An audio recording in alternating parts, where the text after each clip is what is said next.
საქართველოს ადვოკატთა ასოციაციისა და ინგლისისა და უელსის სამართლის საზოგადოების თანამშრომლობის ფარგლებში ადვოკატთა ასოციაციამ ინგლისური სამართლის ფორუმს უმასპინძლა.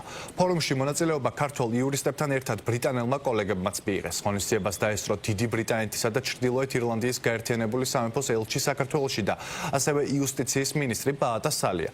ღონისძიების მასპინძელის ადვოკატთა ასოციაციის თავმჯდომარის დავით ასათიანის განცხადებით, ფორუმში მონაწილე ადვოკატებს ეძლევათ შესაძლებლობა გაეცნონ ბრიტანელი ადვოკატების გამოცდილებას და დაამყარონ პროფესიული კავშირები. ფორუმის ფარგლებში ისეთი საკითხები განიხილეს, როგორებიცაა ბიზნეს სამართალის, საერთაშორისო საარბიტრაჟო ინსტიტუტები, დავის გადაწყვეტის ალტერნატიული მექანიზმები, სამართლის უზენაესობა და სხვა. ინგლისური სამართლის ფორუმი საქართველოში მეორედ ტარდება. ფორუმის მიზანია მომავალში შექმნას პლატფორმა, რომელიც დარგის ექსპერტების მონაწილეობით მნიშვნელოვან სამართლებრივ საკითხებზე სადისკუსიოდ რეგიონის სხვა ქვეყნების ჩართულობასაც უზრუნველყოფს.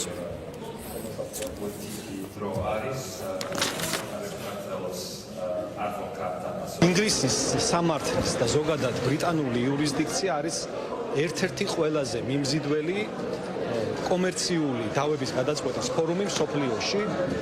რა თქმა უნდა, მნიშვნელოვანია ეს როგორც ქართული ბიზნესებისთვის, ისე ინვესტორებისთვის, რომელიც საქართველოში ოპერირებენ და ქართველი ადვოკატებისათვის იმ გამოცდილების გაზიარება, რაც აქვს ჩვენ კოლეგებს დიდ ბრიტანეთში, არის კრიტიკული მნიშვნელობის. ყველანი, ვინც ბრიტანეთიდან ჩამოვედით, ჩვენი კოლეგები, ბარისტერები, სოლისიტორები და მოსამართლეები, ყველანი ვამაყობთ იმით, რომ მოგვეცა საშუალება მეორედ უკვე საქართველოში ჩაგვეტარებინა აქაურის სამართლის საზოგადოების მოწვევით და ინგლისისა და უელსის სამართლის საზოგადოების მხარდაჭერით იგივე ფორუმი და ხნეობა ამ ყველაფრის ჩატარების და მოგწვა იმან, რომ შარშან მივიღეთ ძალიან კარგი გამოხმაურება ადგილობრივი ადვოკატებისგან, ადგილობრივი ბიზნესმენებისგან. ფორუმი არის ძალიან მნიშვნელოვანი იმისათვის, რომ რამოდენიმე ასწლეული ისტორიის მქონე ბრიტანული სამართლებრივი სისტემის გამოცდილება იქნეს გაზიარებული ქართველი ადვოკატებისათვის, განხილული იყოს ისეთი საკითხები, რომელიც აქტუალურია დღევანდელი